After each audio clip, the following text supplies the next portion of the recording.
It's prompted the Human Rights Commission to investigate allegations of human rights violations.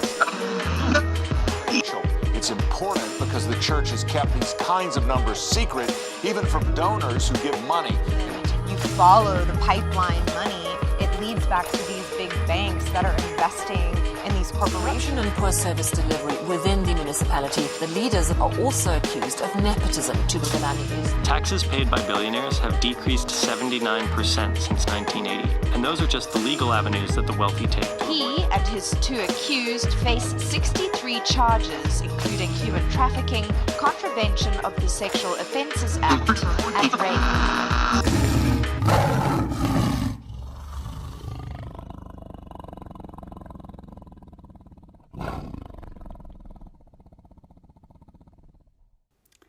In Galatians chapter 4, verse 9, the Apostle Paul writes, "And that's the way it was with us before Christ came. We were like children. We were slaves to the basic spiritual principles of this world." Some versions say the powers and principalities of this world. But, Paul writes, "But now that you know the real God, or rather since God knows you, how can you possibly subject yourselves again to those paper tigers?" What is a paper tiger? Well, if you missed part 1, pause this video now and go back and watch part 1, because there I explain more thoroughly what a paper tiger actually is. But very basically, a paper tiger is something that looks big and scary, but is actually weak and ineffectual. It's something that's all bark, but no bite. And that's why Paul says, now that you know Christ, why are you still afraid of these paper tigers, these powers and principalities of our world? But that's the problem with paper tigers. They may be just paper in light of the gospel, but to our human eyes and often in our own human experiences, those powers and principalities sure do look pretty entrenched, pretty ferocious even, like tigers. Let me recap slightly from part 1 because this is important. In the original Greek language, Paul uses just one word to describe paper tigers. It's the word stoicheia. Now, stoicheia is an interesting word. It's used to describe the systems and structures of evil or sin. And I think for far too long, Christianity has been taught to think of sin in a purely personal, individualized way. Jesus came to save me from my sin. And yes, Jesus did come to save us from our sin, but he also came to rescue us from and redeem the evil, sinful systems and structures that have taken hold of our world, the stoicheia. And there are many different stoicheia, many different paper tigers. Systems and structures of racism, systems and structures of greed, systems and structures of inequality. We see them all around. And to be honest, as I said in part 1, I think we're reaching a breaking point. When I look around at the world, at the levels of civil unrest, the rioting and the protesting, when I look at governments and world leaders and their failure so often to serve the people, when I look at the greed of so many global corporations or the destruction of our planet, our world is literally and socially and even emotionally being torn apart in the teeth of these paper tigers. So what are we supposed to do? If these tigers are indeed paper, if they really are weak and ineffectual, as Paul writes, why do they seem so powerful and so destructive? And as a Christ follower, as a regular citizen, what can you do? What can I do, really? Well, again, just to recap from part 1, before we dive into a little bit deeper, the late South African missiologist David Bosch, he lays down, I think, a powerful and profound challenge for Christians dealing with stoicheia. He says this, that when it comes to dealing with paper tigers, we are called to combat and to agitate the oppressive structures of the powers of sin and death by accounting for the hope, that's Jesus, that is within us, and then by erecting in the teeth of those structures signs of God's new kingdom, in the teeth of the paper tiger, signs of hope in the face of despair. Signs of unity in the face of disunity. Signs of tolerance in the face of intolerance. Generosity in the midst of greed. Faith in the midst of fear. This is our role. This is our responsibility. And this is what Jesus meant when he called us to be salt and light. Of course, there are many different stoicheia in our world, but in this series we're looking at 3 of the most destructive: power, greed, and religion. Today we're talking about greed. Now, I love this story. It's a true story about the writers Kurt Vonnegut and Joseph Heller, who were friends. They were great authors of Slaughterhouse-Five and Catch-22. And they were once at a fancy party outside New York, and they were standing in the palatial second home of some billionaire. And Vonnegut kind of began to needle his friend, and he said, "Joe, how does it feel that our host only yesterday may have made more money than your book is ever going to earn in its entire history?" And I love Joseph Heller's response. He says this. He says, "Well, I've got something that he can never have." To which Heller replied, "Well, what on earth could that be?" And I love Vonnegut, "What could that be?" And I love Heller's reply. He says, "The knowledge that I've got enough." You see, greed is a strange thing. It can creep up on us and worm its way into our hearts so easily before we even know it. And we know how destructive greed can be out there. I mean, you might argue that greed is at the very center of most of humanity's problems. Wars start because of greed. People are murdered because of greed. Families torn apart because of greed. Economies tumble because of greed. I mean, just look at the 2008 financial crisis. Underneath it all, it's greed.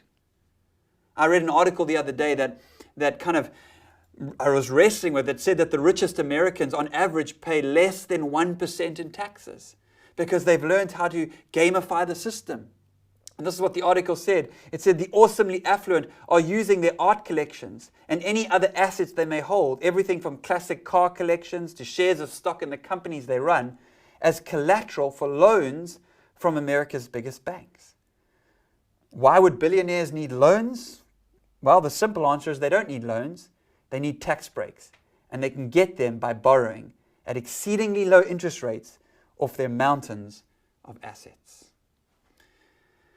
I mean, it's kind of a crazy system. I mean, the people who need the money the most, can't get it, or they're being charged ridiculous interest rates, and the people who don't really need the money are the ones that are able to kind of benefit, and the banks are only too happy to lend because, it's pretty low risk for them. I mean, I'm not an economist, and I'm certainly not a socialist by any means. I understand it's more complicated than that. But at its very basic level, as a father with kids, if I had 5 kids, 3 of whom were starving, 1 who has enough to eat and 1 who has so much food he can't eat at all, and yet won't even share even a little bit with the other 3. I mean, as a parent who loves all 5 children, wouldn't that make me mad? And now again, I know it's more complicated than that, but at its most basic fundamental level, greed is destroying so many lives, and it's destroying our planet. So what are we supposed to do about it? Well, this is where it gets tough. Because like all stoicheia, these systemic evils, these paper tigers, they're very easy to identify in others, but much harder to see in the mirror. It's so easy to point fingers at, Bernie Madoff or those rich fat cats and see their greed, but much harder to see and acknowledge my own propensity, your own propensity for greed. And this is why this is such a sensitive subject today. If I was, talking to you in person over a cup of coffee at a table, I'd probably say something like, hey, you know what, when it comes to generosity, I know I could probably be more generous for sure, but I'm not greedy. I mean, I wouldn't consider myself a greedy person. And honestly, I've never met anyone who would say that, who would look at me and say, you know what, my problem is I'm just really greedy. And the reason is because greed so often camouflages itself as a virtue in our culture. Andy Stanley talks about this, and I'm going to repeat some of what he taught in his book, Enemies of the Heart. He says people who struggle with greed say things like, well, I'm just careful, I'm just a saver. I'm just looking out for my family. I'm a good steward. I just want to make sure my stuff doesn't get dented and broken. And again, we think of greedy as, Scrooge McDuck sitting on his pile of gold. But you say, well, I'm not like that. But listen to what Jesus says. Jesus says, and And this is going to ruffle your feathers today. Jesus sometimes loves to do that. But Jesus says, and let me just say again before I read the verse, that this message today, it isn't a church money talk. This isn't about me wanting your money or the church wanting your money. This is about something that is happening in our hearts, in your heart, in my heart. So listen to what Jesus says. It's so powerful. He says, watch out. Be on your guard against all kinds of greed. In other words, there are different kinds of greed. Sometimes greed is not just, the accumulation of more or wanting more. Maybe greed is holding on tightly to that which we already have. He says, watch out, be on your guard against all kinds of greed. Life does not consist in an abundance of possessions. Now, you might go, well, I knew that. I'm not like that. But, whoa, let's not be too quick to let ourselves off the hook. Because let's be honest. If aliens from another planet, I love Andy Stanley uses this illustration, if aliens from a different planet who couldn't understand our language and simply watched us and watched you, they may come to the conclusion, you know what, if these creatures don't shop and if they don't purchase, these beings will surely die. Because we've watched them and we've watched their activity and we've watched their highways and they build these big structures and they just go in there and they spend their money and they leave. Obviously this is how they survive. If there's not the exchange of money, if there's not the purchasing of goods, these beings would die. And they do these strange things. They have a closet full of clothes and then they go buy more. It's the oddest thing, even though the ones they have are not broken. And then this is how they survive. And they even have houses for their cars. Or they wait in long lines to get this thing called an iPhone 12, but they already have a thing called an iPhone 11. And I looked into this, I did some research, those two devices are basically the same. This is obviously how these creatures survive. Now, we kind of think that's kind of funny, but it's funny because it's true. And Jesus says, watch out. There's a kind of greed that is so insidious, so subtle, that it can creep into our hearts and our lives like a paper tiger. And over time, our life becomes, or we live our lives as if life equals acquisition, or as if life equals the holding on to that which we have. And maybe it's not just stuff, maybe it's status, or power, or security, or experiences. And then someone comes along and says, hey, would you mind, making a donation? And we say, oh, I'm so sorry, I just can't, I don't have the money, I'd love to, but when you think about it though, I just spent 2.5 hours with someone trying to figure out how I can trade my car and get the upgrade. And if I just stretch a little bit here, and I'll spend endless hours being extraordinarily creative, trying to, finance a new house, because it's just so nice and we deserve it. And we can spend all kinds of energy and time and money to upgrade our lifestyle or to hold on to our lifestyle. But if you want a donation, well, oh man, I can't do it. I don't have the cash, so I better not. And God says, but hey, Tom, that's never stopped you before. You don't have the cash, you better not. What's up with that? In South Africa, we have people who watch our cars and we pay them money to protect our cars. And it's crazy, you get to, I stop at a regular coffee shop and you get there and you run out and grab a coffee. You're probably gone for 5-10 minutes and there's the car guard, waiting for if you have some, loose change, and you look down and you got a 10 Rand and a 5 Rand. You can translate that into your currency, but you start to justify, well, I was only there for 5 minutes, and what was he actually doing? And should I give him the 10 or should I give him the 5? And then there's this wrestle. I think, well, man, just give him 15. I just spent 30 on a coffee. He said, well, what is that? And God says, I know what that is. That's greed. Let's just call it what it is. Whew. I'm so glad I clicked on this video today. I'm so glad I watched this one. I just feel so much better about myself. Thanks, Tom. You just basically condemned our whole culture and whole society, yourself included.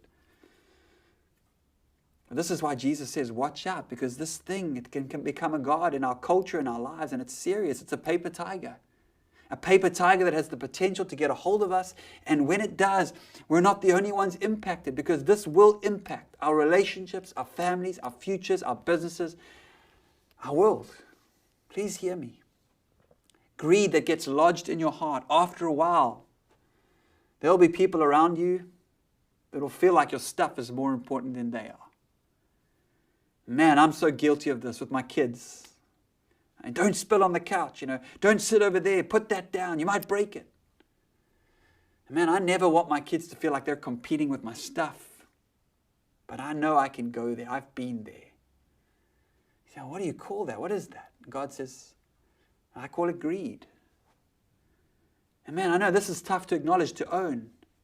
And honestly, as much as I'd love to turn this thing around and spend our time talking about the greedy investment bankers or the greedy people over there, unfortunately, according to Jesus, according to the Gospels, if we want to make a change, it starts by looking in the mirror. That's what's so annoying about the Gospels, right? Jesus just won't let us get away with pointing fingers at other people.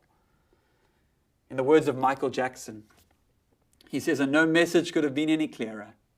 If you want to make the world a better place, take a look at yourself and then make a change.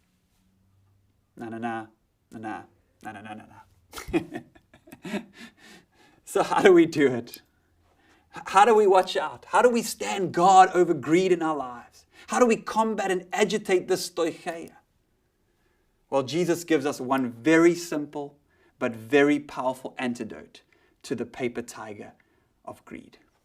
Let me read you the passage. It's a well-known passage. Maybe you've heard it before. Matthew chapter 6. And Jesus is speaking and he says this. Do not store up for yourselves treasures on earth, where moths and vermin destroy, and where thieves break in and steal. But store up for yourselves treasures in heaven, where moths and vermin do not destroy, and where thieves do not break in and steal. For where your treasure is, there your heart will also be. Where your treasure is, there your heart will also be. And Jesus is not arguing here for irresponsible living. He's not saying, don't save up for your future, don't save up for your kids' university. What he's saying is, where your treasure is, there your heart will also be. And this is so critical because Christians, we want to flip this around. We want to say, where our heart is, there our treasure will also be. But that's not how it goes. It's where your treasure is, there your heart will also be. Your heart follows your treasure because there's a principle here. There's a connection here. There's a relationship here that you and I don't think we're even fully aware of the significance of this connection. But when you get hold of it, when I get hold of this, I'm telling you, this can turn your financial world upside down and do incredible things in your heart and your life because this is a heart issue. Where your treasure is, there your heart will also be. This is how it works. This is how it works. I brought some cash along, and for those watching internationally, this is what our South African money looks like. And this is how it works. If you want to know where this is, follow this. If you want to know where your heart is, follow your treasure, follow the money. If you want to know where your heart is, look at your assets, how you're using them. If you want to know where your heart is, look at your bank statement, look at your transactions, because our heart follows our treasure. Not how do I feel, not my heart goes out to them, not all that stuff. But this is our heart follows our treasure. If you want to know where your heart is, then follow the money. And people will say to me when they hear me talk about this, they'll say, well, Tom, you're just after my money. And I say, yes, God, not the church, not me. God is after your money. And not because he needs it or because he wants it or he's going to cash your checks in heaven. I mean, what's he going to do? Play Monopoly in heaven? He's after it because he wants your heart. And he knows your heart is connected to your treasure. If he can get your wallet, he can get your heart. I didn't say it. Jesus said it. Your heart follows your treasure. And the reason this is good news, this is good news, by the way. The reason it's good news is because if God can get our hearts, then listen to this, then the stoicheia of greed, that paper tiger, indeed becomes paper. It becomes feeble, something that looks scary in our world, but has no power over you and I, no hold over you and I, because our hearts are somewhere else. Why? Because our treasure is somewhere else. And then our bank accounts can go up and they can go down. And our economies can go up and they can go down. And our circumstances can go up and they can go down. And through it all, my eyes are on you. And through it all, it is well with my soul. One antidote, one application to the stoicheia of greed, and that is generosity. generosity. And generosity is the antidote. And we erect the sign of hope, the sign of God's kingdom, the sign of generosity in the teeth of the paper tiger. Not when things are going well, not when we have enough, not when we have left over. We erect the sign of generosity in the teeth of the paper tiger called greed. And I'm not talking here about, giving extra tips to your waiter. I'm talking here about percentage, priority giving. I'm talking about giving intentionally, faithfully, regularly, sacrificially, and strategically to an organization or groups of organizations that you trust that are actively, sustainably, and responsibly going about combating and agitating the paper tigers of our world. Tigers like poverty, like inequality, like racism. Percentage, priority, giving. You decide upfront a percentage. I'm going to take a percentage of my income. The Bible speaks of a tenth, but even that's a baseline. Pick a percentage, then make it a priority. Before I fund my kingdom, before I fund my lifestyle, and before I upgrade my car and my phone, I'm going to take a percentage of my income and I'm going to put it outside the realm of my own world into whatever God is doing around the world. And I'm going to get it out of my kingdom and give a percentage. Not by need, not by gut reaction, not by, oh, my heart went out. I'm upfront choosing the percentage. I'm making it a priority and I'm giving it away. Which means automatically my lifestyle drops. Which means automatically my priorities are put in place. Now, for my wife and I, that's the local church. We believe the local church is that organization. We believe it's the hope of the world, that there's nothing like it when it's working right. And we actually believe that this percentage priority giving is a biblical principle that brings about incredible blessing that we've experienced and that we've seen in hundreds of others who've experienced that as well. It's a principle. It's not a rule. It's a way of life. But like I said, this is not a message about tithing. This is a message about overcoming greed in your heart. And honestly, I can say this. If you don't trust your local church, give it to someone else or some organization. Just give intentionally and strategically. And let me say this. Do it in a way that stings. That actually hurts when you give it away. Because if it doesn't hurt, it's not generosity. Again, please hear me now. If you sort of checked out because this is a preacher and a money talk, just check back in for the next 2 minutes because this is so, so important. Because if you'll make a decision to send this to a different place, guess what's going to follow? Yes, this is money. It's an indicator. That's all it is. But this is something that you can also use to change your heart. You can use it as a tool to shift your heart. Become more generous, more giving, more open-handed. Because Jesus says if you would choose to send your money somewhere else, wherever your money is, in a matter of time, your heart will follow. Where your treasure is, there your heart will also be. Greed is a paper tiger, a stoicheia, a system of evil that prowls around our world looking for people and countries and companies and marriages and families to devour. We've seen that and we're seeing that right now in our world. I mean, I have the privilege, the opportunity, the sadness of sitting with couples who are getting a divorce. You know what? The number one reason for divorce, it's finances. So sad. And as followers of Christ, we're called to be different, to combat and agitate those powers of greed and to erect in the teeth of those structures signs of God's new world. And the way we do that when it comes to greed is by practicing and repeating the act. This is a skill we have to learn and continue to practice. The act and the attitude and the skill of generosity. And let me just close by saying this, or reminding you of this. In fact, I hope that you get nothing. This is the most important thing that you can get today. In my experience, the only way we can actually and practically be generous is to first understand the generosity of our Heavenly Father. I'll say it again. The only way we will ever truly, truly be generous is if we understand the generosity of the Father. You see, God is a giver. Very simple. Every other religion, their God is a taker. You've sinned against me, you owe me. Now suffer, reincarnate, pay me back, do good works, try harder, reach some level of enlightenment. You owe me. Every other religion. But our Heavenly Father is a giver. He looks and he says, these people have sinned against me, they owe me, and I am going to come down and I will pay their debt. And he comes and he lives a human life and he goes to the cross and he dies a criminal's death on a cross to pay our debt because he's a giver, not a taker. Generally, we love givers. We love people who are generous. It's attractive. But God is the capital G giver. And here's what he gives us, even right now, what he's giving to us: salvation, eternal life, new identity, new heart, Holy Spirit, gifts, talents, abilities, resources, grace, mercy, forgiveness, love, second chances, third chances, 100th chances, new relationships, new life, new hope, healing, restoring, redeeming, new futures, wisdom. Every good and perfect gift comes from God. God is an amazing giver. He gives us his righteousness. For God so loved the world that he gave his only Son. And so you know what that makes us? Receivers. That is the Christian life at its very core, a life of receiving. Robert Morris says this. He says, I think the reason some people don't know how to give is because they haven't really learned how to receive.